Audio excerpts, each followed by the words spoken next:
Hi, welcome back to the Nero world. Today we are diving into another Nero Wolfe mystery. Smart, sharp, and worth every minute.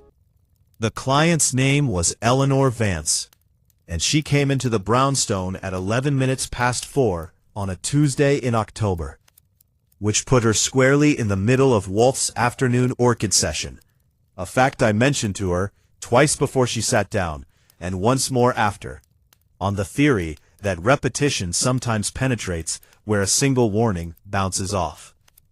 "I don't care what he's doing with his flowers," she said, settling into the red leather chair like she owned the lease on it. "My cousin is dead, and someone is going to pay for it." I made a note of the sentence, not because it was original. Clients say some version of it 4 times a week, but because of how she said it. Flat, like she was reading a grocery list, and murder was somewhere between eggs and bread.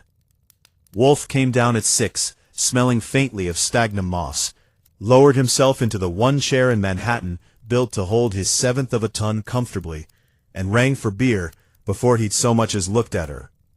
I'd already briefed him upstairs. That was our arrangement, so he wouldn't have to pretend interest he didn't feel yet, but he made a show of asking her name again anyway. Mostly, I think, to establish who was running the interview. "Miss Vance," she corrected, when he called her Mrs. "I've never married. My cousin Harlan Vance was murdered 9 days ago. The police call it a robbery. I call it a lie." Indeed. Wolfe poured his beer, watched the foam settle with more attention than he'd given her face so far. Robbery is a serviceable classification for the police. It closes files. What makes you certain it's the wrong one? Because nothing was taken. She said it the way you'd correct a schoolboy's arithmetic. His wallet, his watch, a ring worth $11,000, all of it left on him. He was found in his study with a letter opener in his chest, and $42,000 worth of jewelry within arm's reach that nobody touched. I'll admit that got my attention off the notebook and onto her face. A robber who leaves the jewelry is either an amateur who panicked or not a robber at all. "You said the Eighth Executor when you called for the appointment," Wolfe said. "Elucidate." She folded her hands, and for the first time since she'd sat down, something moved behind her eyes that wasn't ice. "My grandfather, Augustus Vance, died 4 years ago and left an estate worth roughly $6 million, held in trust for the family. Myself, my 2 brothers, 3 cousins, and an aunt. 7 beneficiaries. He named 7 executors to administer it, 1 for each of us, each accountable to the beneficiary they represented. It was his idea of fairness, or his idea of a joke. With grandfather it was often hard to tell which. And the 8th? Was added 11 months ago, by unanimous vote of the 7, which should tell you how bad things had gotten, because getting that family to agree on lunch is an accomplishment. Harlan was brought in as a neutral auditor, a tiebreaker, a check on the other 7, with full access to the books, and no beneficiary of his own to favor. He wasn't family by blood. He married in, then married out, and stayed on anyway, because everyone trusted him, or said they did. And what, Wolfe said, prompted the family to feel a need for a check on 7 executors they had themselves, presumably, once trusted? Miss Vance's mouth did something that wasn't quite a smile, because 3 months before Harlan was killed, he told me, privately, over dinner, not in any meeting, that he'd found a discrepancy. Somewhere between $400,000 and $500,000 had moved out of the trust's principal account over the last 2 years, and hadn't moved back in. He wouldn't tell me which executor's ledger it ran through. He said he wanted to be certain before he said a name out loud, because an accusation like that, once spoken, can't be unspoken, even if it's wrong. "A prudent man," Wolfe murmured, "and evidently a fatally prudent one. I think he found his certainty. And I think he was going to name someone at the quarterly executors meeting, which was scheduled for the following Monday. He was killed on the preceding Thursday night, in his own study, by someone he apparently let in and sat down with, because there was a second brandy glass on the desk, wiped clean. I looked up from the notebook at that. Wiped clean is a detail that separates a nervous amateur from someone with a plan. And it didn't square neatly with a letter opener, which is a weapon of opportunity, not premeditation. Wolfe caught it too. I saw the flicker at the corner of his mouth that passed for interest in company. "You have, then," Wolfe said, "7 executors, 6 of whom are your relations, one of whom murdered a man to prevent a number from being spoken aloud in a room. You wish me to determine which. I wish you to find who killed Harlan. I don't much care whether it's tidy." "It is never tidy, madam. It is occasionally accurate, which I find preferable." He drank, set the glass down with the small, precise click that meant he'd already decided to take the case, and was merely enjoying the last few minutes of pretending otherwise. "The police investigation. What do they make of the missing sum, if they know of it?" "They don't. I never told them. Harlan told only me, and he swore me to keep it quiet until the meeting. I've kept that promise for 9 days past the point where it stopped making sense to keep it, because I didn't know who else to trust with it." She looked at him steadily. "You understand that means one of 6 people I've known my whole life is a murderer, Mr. Wolfe, and I have no way to tell which of them it is by looking at their face across a dinner table, because I've been looking at their faces across dinner tables for 30 years, and I've never once suspected any of them of anything worse than being tiresome." "Faces," Wolfe said, "are notoriously uncooperative witnesses. Fortunately, I don't propose to interrogate faces. I propose to interrogate figures, and in due course, the people attached to them." He turned his head a fraction toward me, which was my signal. "Archie, Miss Vance will provide you the names, addresses, and relevant particulars of the 6 executors, together with whatever detail she can furnish of the trust structure and Mr. Vance's habits in the weeks preceding his death. I want it by morning." She reached into her handbag and drew out a folded paper before I'd even gotten my pen ready, which told me she'd come prepared to be believed rather than merely heard. "The 6 names," she said, "in the order grandfather listed them in the will, for what that's worth. My brother Thomas, my brother Preston, my cousin Diana, my cousin Roger, my cousin, that is, my cousin's widow, Constance, who inherited her husband's executorship 2 years ago, and my aunt, Fenwick, Aunt Ida." Wolfe took the paper, glanced at it without much apparent interest, and set it on the desk beside the beer tray. "One further matter, Miss Vance, before Mr. Goodwin escorts you out and begins his evening's labor. You said Mr. Vance told only you of the discrepancy. Am I to understand you've told no one else, not the police, not a lawyer, not a single soul among the 6, of what you knew and when you knew it?" "That's right." "Then you will forgive an old man's habitual suspicion of round, convenient numbers, but I find myself curious how a fact known to precisely 2 people, one of them now dead, managed to get a murderer through your cousin's study door with sufficient confidence to bring a second brandy glass." He folded his hands over the shelf of his stomach. "Someone else knew, Miss Vance. Either Mr. Vance told a second confidant he never mentioned to you, or you have told someone yourself, and have simply not yet realized it." She went very still, and for the second time that evening, something moved behind those careful eyes.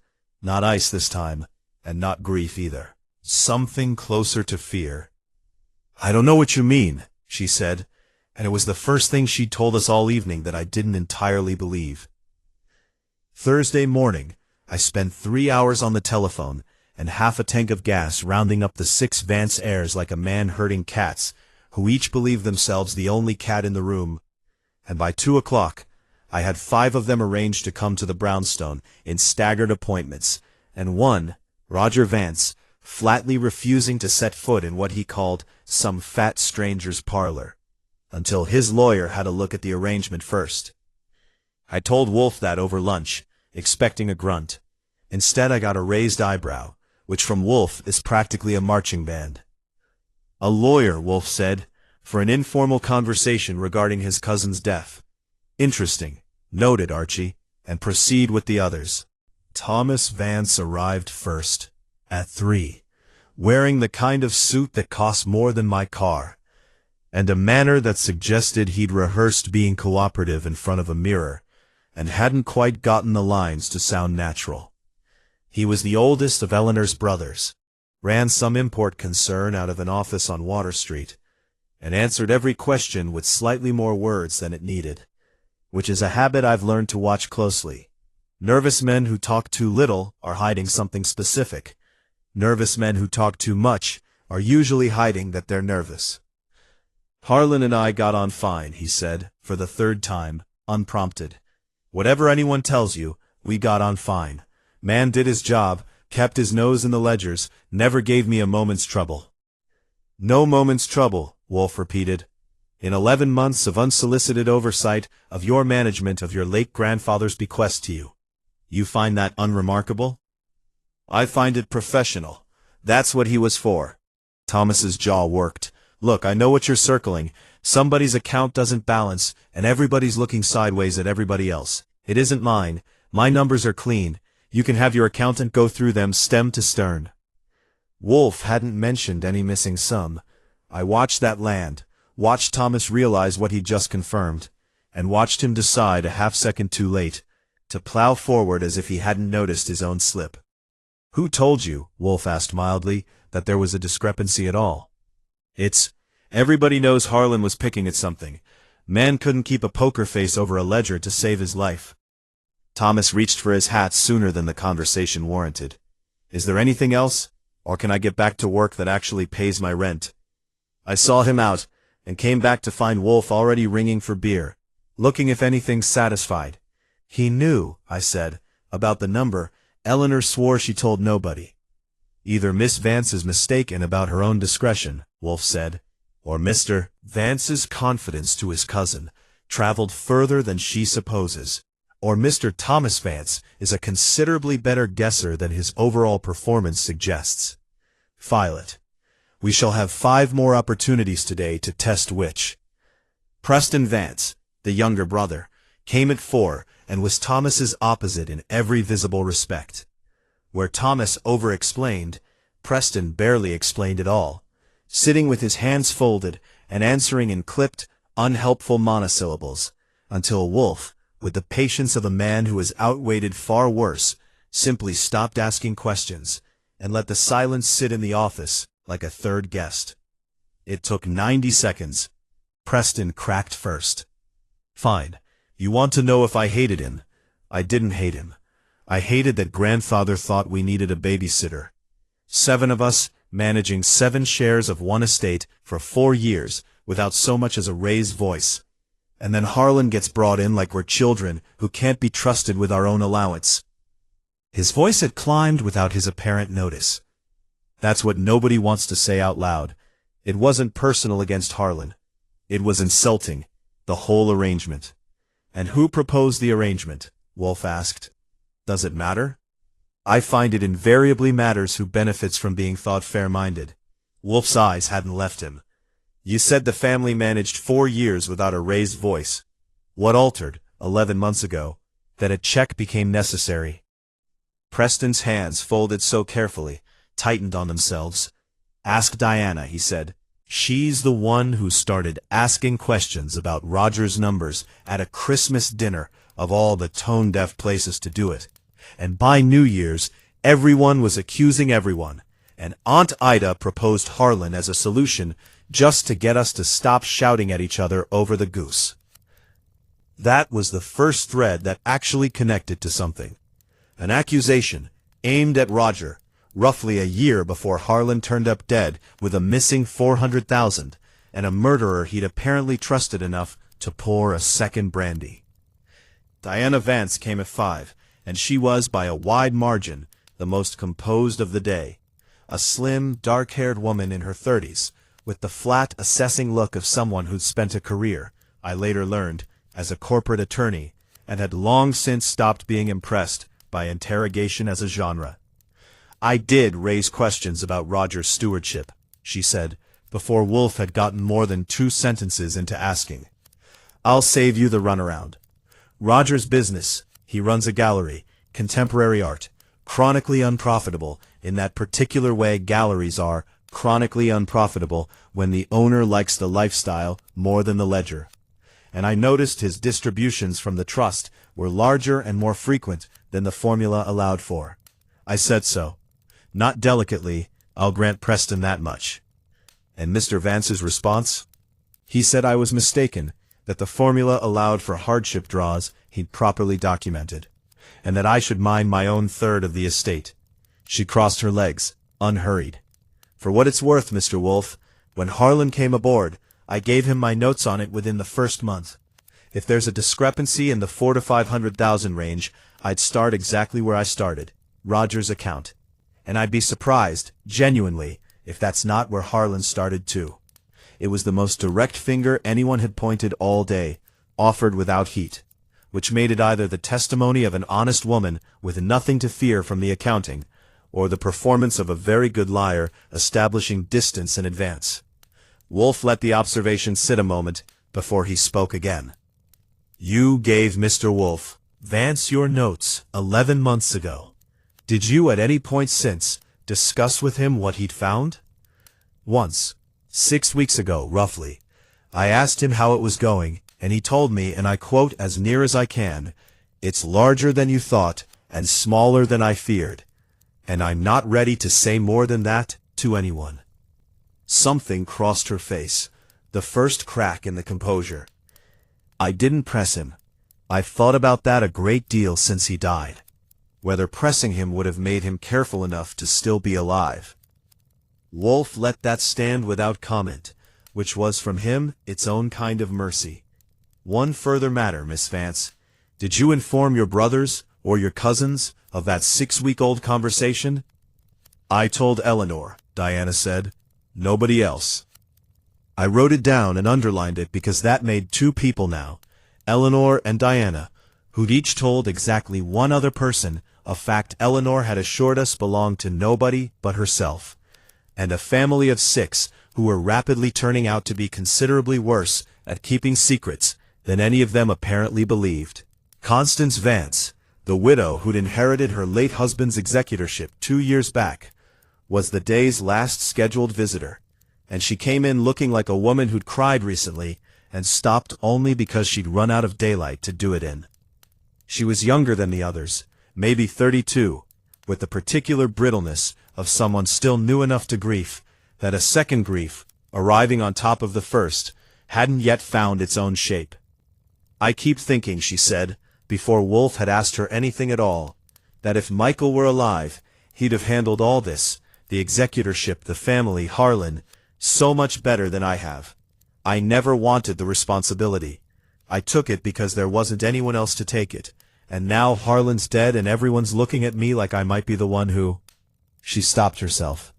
I didn't kill him, Mr. Wolfe. He was kind to me when I didn't have the energy to be kind to anyone. Kindness and criminality are not mutually exclusive traits in the same man, madam, whatever novels may suggest, Wolfe said, not unkindly. But let us set aside for the moment whether you killed him, and consider what you knew. Did Mr. Vance ever discuss the state of your late husband's account, the account you now administer, in terms that troubled you? She hesitated, and it was a different hesitation than Thomas's overtalk or Preston's silence. This one looked like arithmetic, a woman deciding how much truth was load-bearing. He asked me, about 2 months ago, whether Michael had made any large transfers out of the trust in the year before he died. I told him I didn't know. Michael handled all of it. I only inherited the position, not the history. Harlan said not to worry about it, that he'd sort it from the older records. Her hands twisted in her lap. I've wondered since if that's what got him killed. Not anything I did. Something my husband did, 2 years before, that I never even knew about. It was, I thought, a tidy way to point suspicion at a dead man who couldn't defend himself and wasn't in the room to be cross-examined. And I said as much to Wolfe once she'd gone, teetering a little as I walked her to the door. Tidy, Wolfe agreed, and not therefore false. The dead are convenient suspects, precisely because convenience and truth occasionally coincide. We shall want the older records regardless. Michael Vance's transactions in the year preceding his death, and the manner of his death itself, which I notice no one has yet mentioned, and which Miss Vance's own accounting of it omitted entirely. I hadn't thought of that either, and it needled me that Wolfe had. Sitting there with his eyes half shut, through 4 hours of testimony, while I'd been the one taking notes. I made a mental line for tomorrow. Cause of Michael Vance's death, 2 years back, filed and forgotten by everyone, including, apparently, Eleanor. Aunt Ida Fenwick came last of the 5, at 6:30, an imposing woman in her 60s, who bore herself like she'd been chairing family disputes since before some of her nieces and nephews could talk, and probably had been. She was also, refreshingly, the first person all day who answered questions instead of managing them. I proposed Harlan as auditor, because this family cannot be trusted to police itself, Mr. Wolfe, and I include myself in that assessment, she said. We are, every one of us, too close to the money, and too far from honest about wanting it. Augustus knew that when he split the estate 7 ways instead of leaving it to sort itself out, and he was right to know it, God rest him, difficult as he was. You suspected the discrepancy before Mr. Vance found it? I suspected something. I didn't have Diana's numbers, or her nerve to say them out loud at a dinner table. I had a feeling, which is a poor substitute for evidence, but occasionally points in the right direction anyway. She fixed Wolfe with a look that had probably cowed better men than either of us. If you're asking whether I have a candidate, I'll tell you plainly.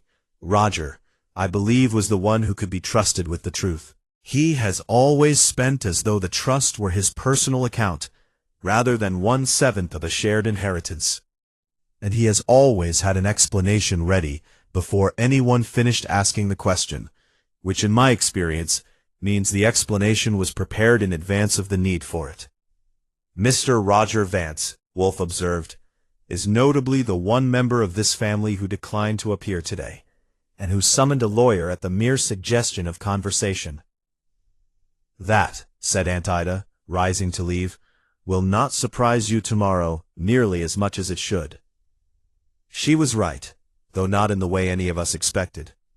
Roger's lawyer called at 9 the next morning to reschedule for Monday, citing his client's grief and the general indignity of being treated as a suspect in his own family's tragedy. Reasonable words, delivered in the particular tone lawyers use when they're buying time rather than seeking fairness. And I spent the intervening days doing the legwork Wolfe assigned me instead. The police report on Harlan Vance, the older transaction records Constance had mentioned, and, per Wolfe's instruction, the circumstances of Michael Vance's death 2 years back. The police report was thin, which told its own story. Harlan had been found by his housekeeper Friday morning, dead since roughly 10 the previous night, a single wound from a letter opener that had been sitting on his own desk. No forced entry, no signs of struggle. A study that looked, according to the responding detective's notes, tidy as a church. 2 brandy glasses on the desk, one with Harlan's prints and residue, the other wiped down to bare glass, not a smudge on it, which any first-year patrolman could tell you doesn't happen by accident. A nervous killer forgets to wipe a glass, or wipes it badly, and leaves a partial. A glass wiped that clean means someone thought about it, took the time, and knew exactly what they were removing evidence of.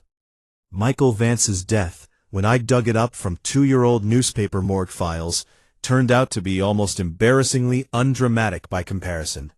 A heart attack, alone in his study, at 44. No autopsy requested, because his doctor had been treating him for a cardiac condition for 3 years prior, and the death surprised nobody who knew him. I brought both files back to the brownstone Saturday afternoon and laid them on Wolfe's desk while he worked through the germination charts for a new Catalea cross, and he read them both twice before he said anything.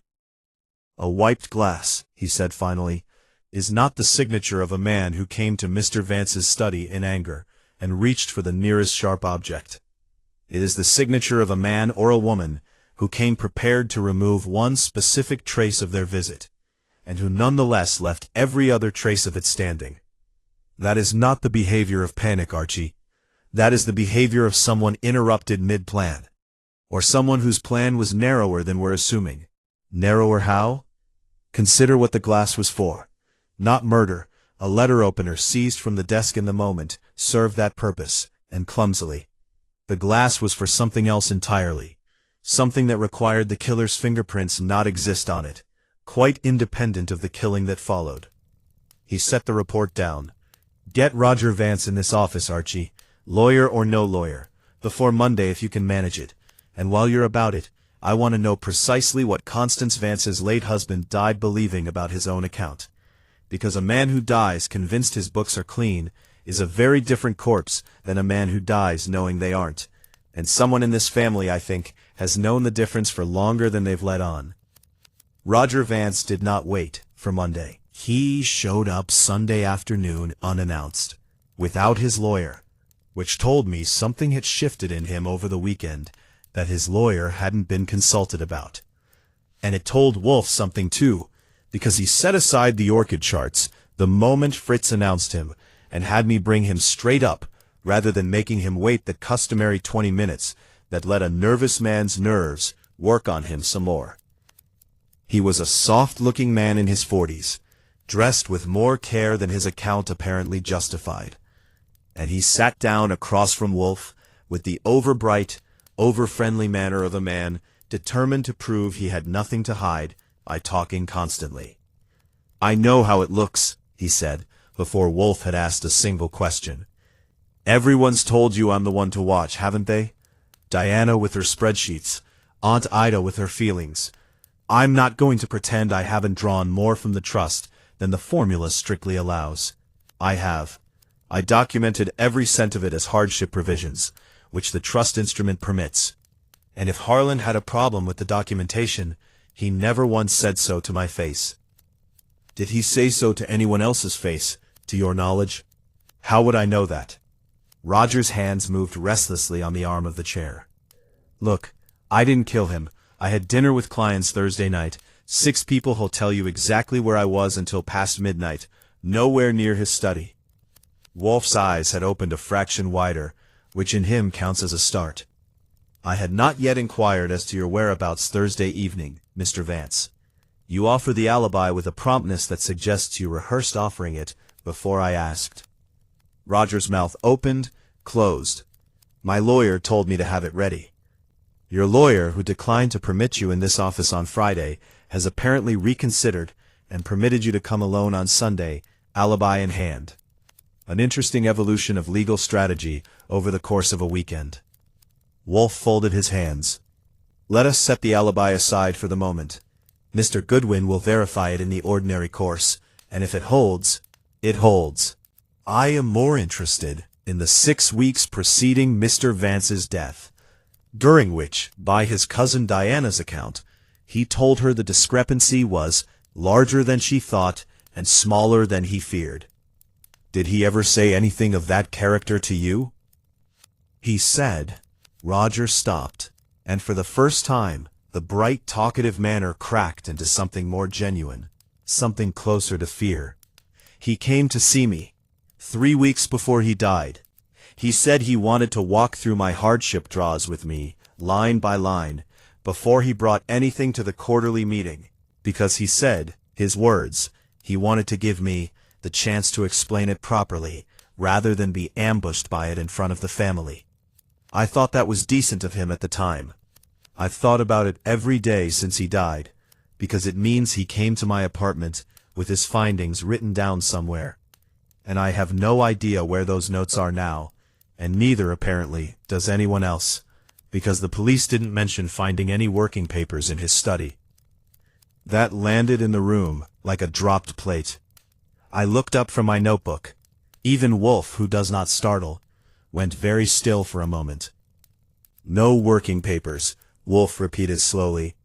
"A man conducting an 11-month forensic audit of a $6 million trust, 3 weeks from confronting his most likely subject, and 9 days from a scheduled presentation to the full board of executors, and his study yielded no notes, no ledgers, no draft of the accusation he intended to make." "That's what I understood from what little the police told the family," Roger said. I assumed he kept it all at his office instead. He had a small office downtown, separate from the house. Did he? Wolfe said, and looked at me, and I already knew what I'd be doing with my Monday morning, before he'd said another word. He dismissed Roger a few minutes later, cordially enough, though he extracted a promise that Roger's alibi witnesses would be made available to me, by name and telephone number, before the day was out. A promise Roger seemed almost relieved to give, as if being asked to prove his innocence were less frightening than being left to wonder whether anyone would bother checking. Once he'd gone, Wolfe rang for beer and sat with it a long moment before he spoke. What is missing from this case that by rights ought to be present? The working papers. The working papers, he agreed, and something else, which the absence of the working papers now throws into sharper relief. A wiped brandy glass removes fingerprints from a glass. It does not remove 11 months of ledgers, notes, and correspondence from a man's study or his downtown office. Either our murderer is remarkably thorough for someone who left a body, a weapon, and $42,000 of untouched jewelry in plain sight, or the removal of those papers required more than the brief visit that ended in Mr. Vance's death. It required either advance access or a second visit, planned separately from the killing. Meaning the killer's been in that office already, before Thursday. Or has Confederates who were, Wolfe said, which is a considerably less comfortable possibility, because it means we are not necessarily looking for one frightened relative acting alone in a moment of exposure, but for someone, or something, organized enough to plan a theft of documents as a separate operation from a murder of convenience. Go to the downtown office tomorrow, Archie. I want to know what's there. And rather more urgently, I want to know what already isn't. Harlan Vance's office was on the 4th floor of a narrow building on Pearl Street, 2 rooms with his name stenciled on frosted glass, and a lock that hadn't been changed since his death, which told me the family's lawyers moved slower than their grief. I got in with a story about settling the estate's paperwork and a $5 bill for the building superintendent, which is a combination that has never once failed me in 11 years of this work.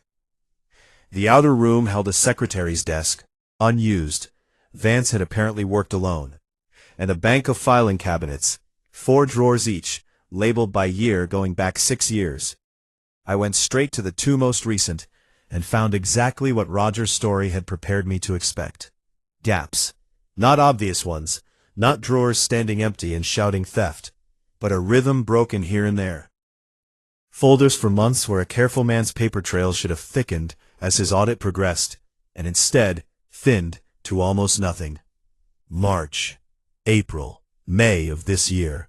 3 folders, each holding no more than a scrap of correspondence, where the folders on either side of them bulged with worksheets.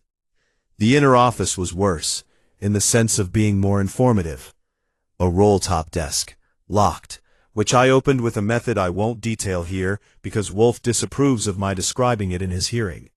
And inside I found what a careful man keeps close, a leather-bound daybook, the kind where he'd have logged appointments and brief notes to himself. And it was there, mostly there. Someone had razored out 4 consecutive pages, cleanly, close to the spine, the kind of job that takes a steady hand and good light and no particular hurry. I brought the daybook back to 35th Street, along with a list, painstakingly reconstructed from what remained of the outer office's file gaps, of every meeting Harlan Vance had logged with a member of his family over the preceding 4 months, and one name that appeared more often than any other, at a frequency that had nothing to do with the ordinary business of an audit. Wolfe was at his desk with the orchid germination charts pushed aside, which meant he'd been waiting rather than working, and he took the daybook from me and turned it to the light before he'd said a word of greeting. 4 pages, he said, running a thumb along the razored edge. Removed with care, not torn in anger. Whoever did this had time and a private moment with the book, which tells us something Roger Vance's account did not.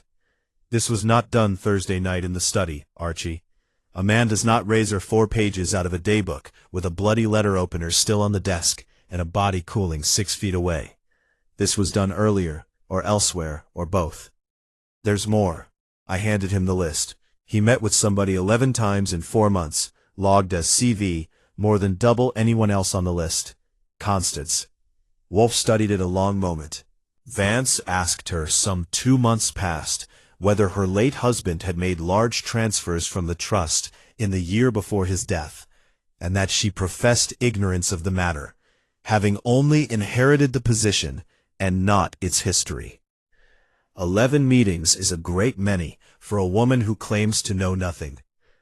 Unless the meetings weren't about Michael's accounts at all, or unless they were about precisely that, and precisely because she did know something, and was feeding it to him piecemeal, which would make her not a suspect withholding guilt, but a confederate withholding a different truth. There is a third possibility, which I confess I find likeliest of the three, that the meetings were neither confession nor confederacy, but courtship of a plainer sort, and that whatever she and Harlan Vance discussed across 11 private conversations had rather less to do with ledgers than with each other. I hadn't considered that, though put that way it fit the widow's brittleness in the office better than grief for a cousin by marriage she'd known professionally for less than a year. Grief has a dozen faces, and the one Constance wore hadn't looked, now that I thought back on it, like the face of a woman mourning an auditor. "There's one more thing," I said. "The superintendent mentioned somebody else had been by asking after the office, week before last. Wouldn't give a name, told the super he was settling family business, left when he found out the locks hadn't changed, and the police still had the run of the place. Description? Heavy-set, well-dressed, middle-aged. Could be any one of the men on our list, or none of them." Wolfe grunted, which from him was as good as a shrug, and turned back to the daybook, running through what remained of it page by page, while I went to type up my notes. It was nearly 7 before he spoke again, and when he did, it wasn't to me directly, more the tone he uses when he's talking a case into shape for his own benefit, and I happened to be in the room to hear it. "We have," he said, "a discrepancy of $400,000 to $500,000, unattributed. We have 6 executors, 4 of whom have now given us reason, in one degree or another, to distrust their account of what they knew and when. We have a razored daybook, 4 missing office folders, and a wiped brandy glass. 3 separate acts of concealment, Archie, not one, and each requiring a different kind of access. The daybook and the folders required entry to this office, at leisure, before Thursday. The glass required entry to the house, on Thursday, in the moments immediately following a killing that may not have been planned at all, but seized. You think it wasn't premeditated, the murder I mean, even if the cover-up was. I think, Wolfe said, that a killer who plans a murder in advance does not use the victim's own letter opener. He brings his own instrument, or he brings none at all, and improvises something that cannot be traced to the room. The weapon argues for impulse. The wiped glass and the missing papers argue for calculation. Those 2 facts do not comfortably inhabit the same murderer, Archie, unless— He paused, and I watched him get there before he said it aloud, the particular stillness that means a shape has finally come into focus. Unless the concealment of the papers was already underway, planned and in motion, for reasons entirely separate from murder, and the murder itself was a second crime, born of panic, committed by someone who arrived at that study Thursday night, not to kill Harlan Vance, but to finish removing evidence, and found, to their considerable misfortune, that Mr. Vance was awake, aware, and no longer willing to be managed. Which means 2 operations, maybe 2 different people. Or one person conducting a slow theft, who became on one particular Thursday something considerably worse than a thief. Wolfe closed the daybook. "Get Constance Vance back here tomorrow, Archie, and this time I want the full history of her marriage to Michael Vance, not the sanitized version she gave us, the actual one. And send a wire to whatever bank held Michael Vance's personal accounts before his death. I suspect the $400,000 to $500,000 did not evaporate into thin air. Money never does. It goes somewhere, and it generally leaves a trail wide enough for a patient man to follow, even 2 years cold. The wire came back from Michael Vance's bank Tuesday morning, while I was still working on my second cup of coffee, and it told a story that made my egg go cold on the plate before I'd finished reading it twice. Michael Vance had, in the 18 months before his death, opened a personal account under a variant of his own name, Michael A. Vance, instead of Michael Vance, a distinction thin enough to fool a filing clerk and nobody else, and moved $460,000 into it in 11 separate transfers, each one just under the threshold that would have triggered a second signature from the trust's co-trustee. I brought it up to the office, where Wolfe was standing over his desk calendar, with the particular scowl he reserves for scheduling, and read him the figures while he listened with his eyes shut. $460,000, he said when I'd finished, which sits comfortably within the range Mr. Vance described to his cousin Eleanor as larger than she thought and smaller than he feared. We have found the money, Archie, or at least the grave it was buried in. Michael Vance moved it out of the trust in the year and a half before his heart failed him, and died, apparently, before anyone but himself knew it was gone. And Constance inherited the executorship 2 years ago, right after he died, precisely when the theft would have wanted a new custodian who knew nothing of the old one's habits. Wolfe lowered himself into his chair. Get her here today, Archie, not tomorrow. And when she arrives, I want you to say nothing of what the bank has told us, until I ask for it. Constance came at 4, in a gray coat that made her look smaller than she had the week before, and she sat in the red chair with the particular stiffness of a woman who has spent several days rehearsing an answer to a question she hopes won't be asked, and knows will be. I want to talk to you about your husband's estate, Mrs. Vance, Wolfe said, without preamble, prior to his death, rather than after it. Specifically, I want to know what you found among his papers once he was gone. She went white, which answered more than her voice was about to. I don't know what you mean. I think you do. A woman does not inherit an executorship, sit with it for 2 years, and remain wholly ignorant of her predecessor's private accounts, particularly when that predecessor was her own husband, and the account in question was opened under a name close enough to his own to pass a careless clerk, but not a careful widow going through his desk after the funeral. Wolfe's voice hadn't risen at all, which somehow made it worse. You found it, Mrs. Vance. The question is what you did once you had. For a long moment she said nothing, and I watched something in her collapse quietly, the way a building doesn't fall so much as settle all at once into a shape it can't get back out of. Michael gambled, she said finally. Cards mostly, private games, the kind that don't show up in any newspaper column. I didn't know how badly until after he died and I found the statements. He'd been taking from the trust for over a year to cover it, moving it through that account, always meaning, I believe this, Mr. Wolfe, whatever you make of it, always meaning to put it back before anyone noticed. He died before he could.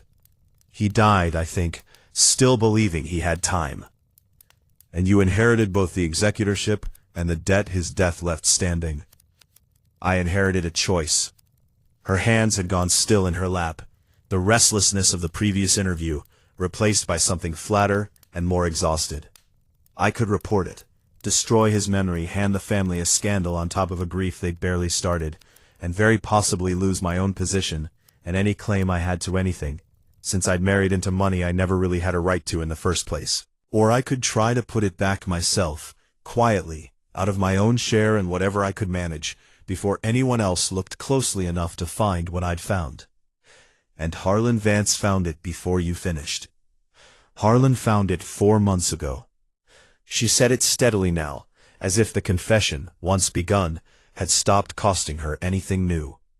He came to me first, not to the family, not to the police, me, because he said he suspected the account traced back to Michael, and he wanted to give me the chance to explain it, before he had to explain it for me. We met 11 times over those 4 months, Mr. Wolfe, and I will tell you plainly, since you'll find it out regardless. It began as my trying to buy time, and became somewhere in the middle of it, something I didn't expect, and don't entirely know how to account for, even now. I liked him. I think toward the end, he liked me. That doesn't make either of us less guilty of what we were actually doing in that room, which was him giving me chance after chance to fix what I couldn't fix fast enough, and me taking every one of them and still coming up short. Did you kill him, Mrs. Vance? No. It came out immediately, flat, unhesitating, the first thing she'd said all interview, without a visible seam in it. I was at my sister's apartment in Riverdale Thursday night, from 7 until well past midnight, and she'll tell you the same, and so will the doorman who signed me in. I didn't kill Harlan. I loved him, or I was getting close enough to it that the difference didn't matter to me anymore, and I have spent 9 days wondering whether it was my husband's debt, or my own cowardice about reporting it, that got him killed instead of me.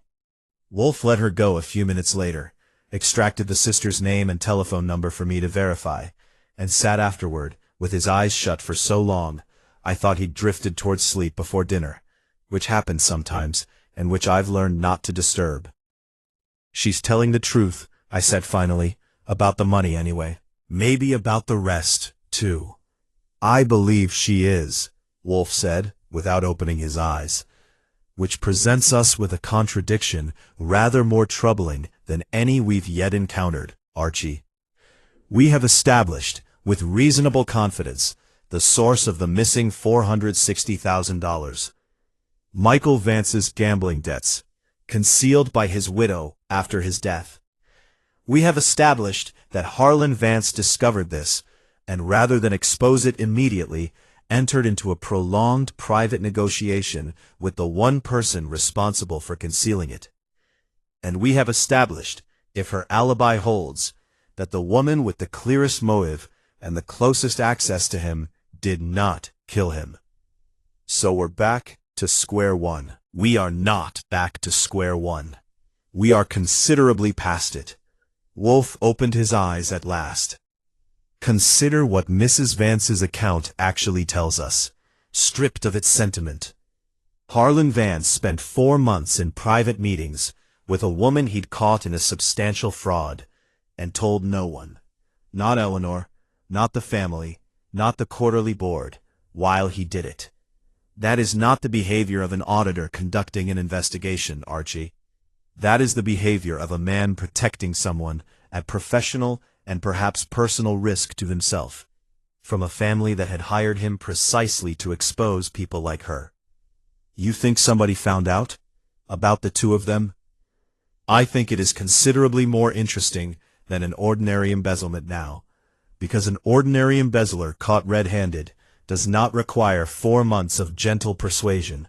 She requires exposure, full stop, which is exactly what Harlan Vance was hired and paid to provide, and conspicuously did not provide to Constance Vance. Someone in this family, Wolfe said, was watching that arrangement closely enough to understand what it meant, and closer to Thursday night than any of us has yet accounted for. Get me the sister's confirmation on the alibi tomorrow morning, Archie, and then I want the entire family gathered in this office by Thursday evening, 1 week to the day since Mr. Vance was killed. I begin to think the Eighth Executor's fatal flaw was not that he fouled the money. It was that he fell in love with the person who took it, and someone else in that family understood exactly what that meant long before we did. Wolfe did not summon the whole family Wednesday. He summoned one man, alone, at 11 in the morning, an hour Thomas Vance would ordinarily have spent at his Water Street office, which was rather the point, since a man pulled out of his routine arrives off balance, in a way a man who's had all evening to prepare himself does not. Vance, Wolfe said, once Thomas had settled into the red chair with considerably less swagger than he'd brought to it the first time. Because I believe the principal mystery of the missing funds has been resolved, and I thought it only decent to inform the family, beginning with you, before I say so more broadly. Thomas's shoulders came down half an inch. Relief, plain and immediate. That's good. That's good news. Who was it? Your late cousin-in-law, Michael Vance. He drew $460,000 from the trust over 18 months preceding his death, to cover gambling debts, through an account disguised under a variant of his own name. His widow discovered it after his death, and has spent 2 years attempting, unsuccessfully, to restore it quietly, rather than expose him. Well, there you are then. Thomas's hands, which had been tight on the chair arms, loosened. Poor Constance. That's a rotten thing to carry alone. But there it is, mystery solved, and nobody in this room had anything to do with it. He said the last with a note of finality, a man closing a book he was glad to be rid of, and reached for his hat. Not quite solved, Wolfe said, and Thomas's hand stopped an inch from the brim. The sum accounts for the discrepancy Mr. Vance described to his cousin Eleanor as larger than she thought. It does not, I think, account for the second half of that sentence, smaller than I feared. A man does not describe a $460,000 theft, fully documented and fully explained by gambling debts and a grieving widow's cover-up, as smaller than his fears. That phrasing suggests he expected worse, and found worse. Thomas set his hat back down slowly. I don't follow you. Mr. Vance's daybook is missing 4 pages, razored out with considerable care sometime before his death. His downtown office is missing 3 months of working files, March, April, May of this year. I had assumed until recently that both gaps concerned his investigation of Constance Vance and her husband's account. But Constance's account was Michael's, and Michael died 2 years ago. There is no reason an audit of a 2-year-old already closed matter would require fresh working papers this past spring. Wolfe folded his hands, which suggests Mr. Vance was conducting a second, more recent inquiry, in the months immediately preceding his death, into a discrepancy that had nothing whatsoever to do with Michael Vance, and that whoever removed those pages and those files did so not to protect a dead man's memory, but to protect a living one's liberty. You're guessing. Thomas's voice had climbed a register. That's a theory built on missing paper. Missing paper doesn't prove anything was ever in it. No, Wolfe agreed pleasantly, but it does prove someone thought it worth the risk of breaking into a dead man's locked desk to remove it, which is a considerable risk to run over nothing. Tell me, Mr. Vance, when we first spoke, before I had mentioned any discrepancy at all, you volunteered that your numbers were clean and invited scrutiny of them stem to stern. How did you know, at that point in our conversation, that there was anything to scrutinize? Thomas opened his mouth, and nothing came out for a moment. I'd seen men reach for an answer before and come up empty, and this was that exactly. A man who prepared a defense for a question he expected, and had none ready for the question actually asked. Everybody knew Harlan was auditing, he said finally, weakly. I told you that before. You told me everybody knew he was picking at something. That is a different claim from knowing the figure was large enough to require a defense before the figure had been mentioned in your hearing. Wolfe's voice hadn't risen at all, which was somehow worse than if it had. I put it to you plainly, Mr. Vance. Your cousin Diana raised questions about Roger's stewardship at a family dinner nearly a year ago. Questions that by her own account she developed independently from her own review of the distribution formula. Preston Vance told my associate that it was Diana's idea, entirely her own. But I find myself wondering whether an idea that conveniently arrived at can be planted as easily as it can grow. Whether someone at that dinner table steered a sharp-eyed attorney's attention toward Roger's admittedly loose accounting, so that if anyone ever went looking closely at anybody's numbers, they would go looking at his first. That's a hell of a thing to accuse a man of on no evidence at all. I have not yet accused you of anything, Mr. Vance, beyond an interesting coincidence of timing. I am considerably more interested in your evening this past Thursday, 3 weeks ago, when Mr. Vance told your cousin Roger he wished to walk through his hardship draws before he brought anything to the quarterly meeting. Roger understood that as a private courtesy extended to himself alone. I wonder whether Mr. Vance made the identical offer, in the identical week, to more than one member of this family. A last chance, quietly given, to explain a discrepancy before it became a public accusation. And I wonder which of those private conversations Mr. Vance found satisfying, and which he did not.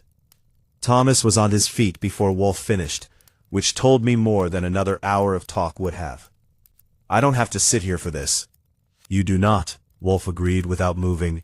You are, however, going to want to sit for the next part, because I intend to ask Mr. Goodwin to confirm, before the day is out, your whereabouts for every evening in the week preceding your cousin's death. Not merely Thursday, which I notice you have never once been asked about, and have never once volunteered, unlike your brother-in-law Roger, who offered his alibi before I'd requested it. A man who rehearses an alibi he wasn't asked for is nervous about one evening. A man who never mentions any evening at all may be nervous about several. Thomas stood there a long moment, hat in hand, and something in his face shifted. Not quite confession, but the visible collapse of a story he'd been telling himself as much as us. Thursday I was at the office late, alone. Nobody can confirm that because nobody was there to see it, which is precisely why it's true, and not some clever lie, because a clever lie comes with a witness attached. Or, Wolfe said softly, a clever lie comes without one, precisely because its author understood that an unwitnessed evening cannot be disproven either. I make no accusation yet, Mr. Vance. I make an observation, and I suggest you consider, before Thursday evening, whether an unwitnessed alibi is truly the safest story available to a man in your position. Because I intend to gather the family in this room 1 week to the day after your cousin's death, and I do not think an empty office and a missing quarter's working papers will hold up well under 6 pairs of eyes that have, I suspect, been wondering about you rather longer than they've let on to each other. He left without another word, and without his hat, which Fritz had to run down the stoop to return to him. I turned back to find Wolfe, already reaching for the germination charts, though he wasn't looking at them. You think it's him? I think, Wolfe said, that a man who prepares a defense before the charge is levied is a man who has spent a great deal of private time imagining the charge. Wire Roger Vance's dinner companions today, and get me, if you can, Thomas Vance's shipping manifests for his import concern over the past year. A man who moves goods for a living has more ways of moving money than a man confined to a ledger.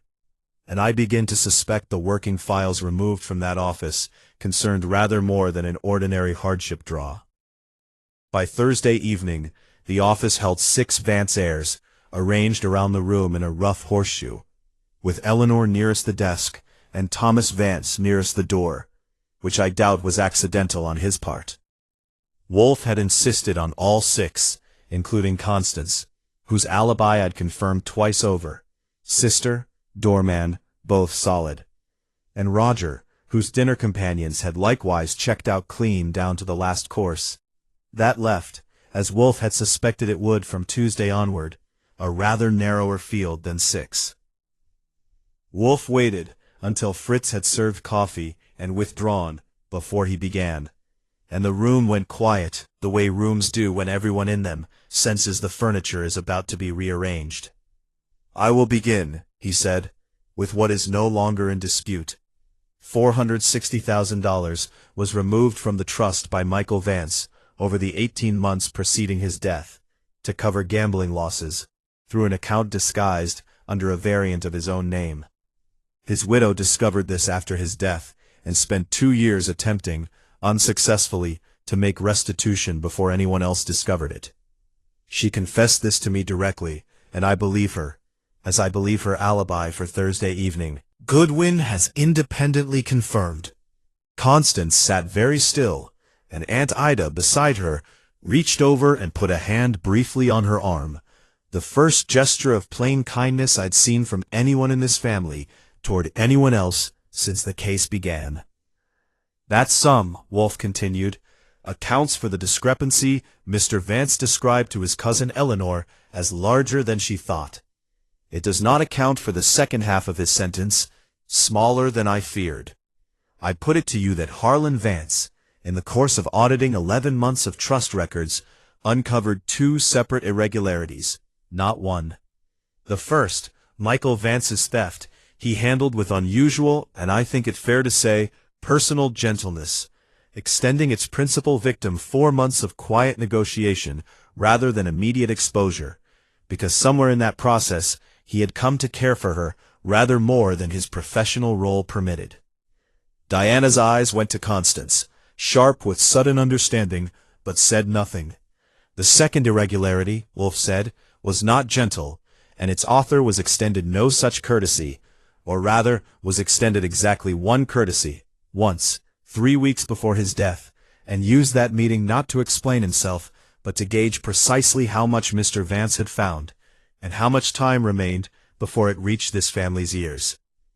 Every eye in the room had drifted, without needing to be told, toward Thomas, who sat with his coffee untouched and his jaw set. Thomas Vance's import concern, Wolfe said, has, according to shipping manifests Mr. Goodwin obtained this week, been under-declaring inventory values on incoming goods for approximately 3 years, a practice that reduces duty owed to the government certainly, but which also, and more relevantly to this family, allowed Mr. Vance to book losses against his trust distributions that his actual business did not sustain, drawing hardship provisions from the estate to cover a shortfall that was in fact no shortfall at all, but a private slush against which he'd been quietly borrowing for the better part of 2 years. The sum, by Mr. Goodwin's reconstruction from the manifests, Vance's own distribution records, approaches $200,000, considerably smaller than Michael Vance's theft, which is precisely why Harlan Vance's phrase to Eleanor makes sense only once both figures are known. Larger than she thought, meaning Michael's alone exceeded her guess.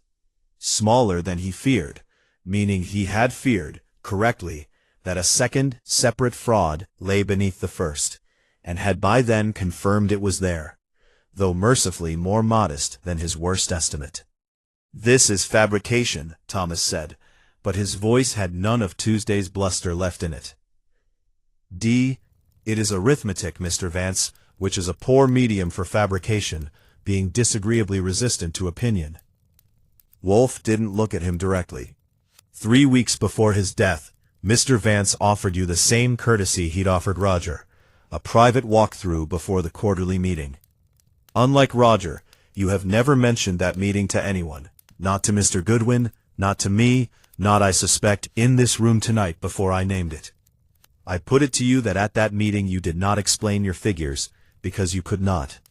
You asked instead for time, and Mr. Vance, being a decent man inclined toward mercy, as his handling of Constance's situation demonstrates he was, very likely, gave you some. But decency has limits, and a scheduled quarterly meeting 9 days later was one of them. You have no proof I was ever in that study Thursday night. "I have a wiped brandy glass," Wolfe said, which puzzled me for some while, because a killer who seizes a letter opener in a moment of panic does not, in that same moment of panic, methodically wipe a glass clean of prints. Those two acts belong to different states of mind entirely. Unless the glass was wiped not to conceal the killing, but to conceal the meeting that preceded it. A meeting during which you and Mr. Vance sat together, as men do, over a drink, while he told you plainly that your explanation at your prior meeting had not held up under closer examination, and that he intended to say so on Monday. You asked, I think, for one final chance to make it right. He declined. And in that refusal, Mr. Vance, you did not plan a murder. You seized one, off his own desk, in the space of perhaps 30 seconds, and then spent the following hours doing what a frightened, intelligent man does after an unplanned act, removing what evidence you could reach. The glass, because your prints on it placed you in that room on a night you'd claim if asked, you'd never visited. The daybook pages and the office files, retrieved on a separate occasion. Likely the week your family's own building superintendent noted a heavy-set, well-dressed man inquiring after the office and departing once he learned the police still held the run of it. Thomas said nothing at all now, which was its own kind of answer, and around the horseshoe of chairs I watched 5 relatives absorb, in real time, the peculiar vertigo of discovering that the stranger they'd feared was inside their own family the entire time. Not a stranger at all, but a brother, sitting among them at every Christmas dinner Preston had mentioned, offering explanations prepared in advance of the need for them, as Aunt Ida had said of someone else entirely, not knowing how precisely the phrase would eventually fit. "The alibi you offered before I asked for it," Wolfe said, not unkindly now, "was, I think, the truest thing you told me all week. An empty office, alone, no witness, offered as though its very unwitnessed nature were proof of honesty. It was, instead, proof that you had spent a great deal of time considering exactly what an interrogator would ask, and had prepared, as guilty men so often do, an answer built for the question, rather than an account built from the truth." Thomas Vance put his coffee cup down with a small, careful click, the gesture of a man whose hands had finally, after 9 days, run out of things to do with themselves, and said very quietly, "He said he'd give me a year to pay it back. I told him a year wasn't enough. He said that wasn't his problem to solve, it was mine." And he stood up, like the conversation was finished, and he stopped. Nobody in the room moved to fill the silence for him, and eventually he didn't finish the sentence at all, which was, I thought, the only honest ending available to him. Eleanor called the police herself, from the hall telephone, while the rest of the family sat in a silence too large for Wolfe's office to comfortably hold. And I saw them out an hour later, Constance leaning on Aunt Ida's arm, Diana and Roger exchanging the first civil words I'd heard between them all week, Preston lingering a moment at the door to shake Wolfe's hand without quite managing to say anything. Eleanor was last to leave. "You said that first evening that I'd told someone myself without realizing it," she said. "Was that Thomas?" "It was, I believe, several of you, in fragments," Wolfe said. "Families rarely keep secrets as well as they imagine. They keep them from strangers admirably, and from each other hardly at all, which is why murder within a family is so seldom as private as the murderer supposes." She left, and Wolfe rang for beer, and I sat down to type up the last of my notes, while he read through them over my shoulder, with the particular satisfaction of a man whose orchids had survived a week of neglect no worse than they deserved. 7 executors, and an 8th to watch them, I said. And it turns out the one thing none of them thought to watch for was each other. "They watched each other constantly, Archie," Wolfe said, settling back with his glass. "That was rather the trouble. A family that spends its energy watching one another for small dishonesties has none left over to notice the large one standing in plain sight, wearing a good suit and offering to pass the coffee." He closed his eyes. "Ring Mr. Fritz. I find I am extremely ready for dinner, and rather less ready, I confess, to hear another word about hardship draws for the foreseeable future." I rang for Fritz, and reflected, not for the first time, that in this family's ledger of grievances, contradictions, and buried arithmetic, Wolfe had once again proven that the surest way to find what's missing is to notice, patiently, everything that's still there.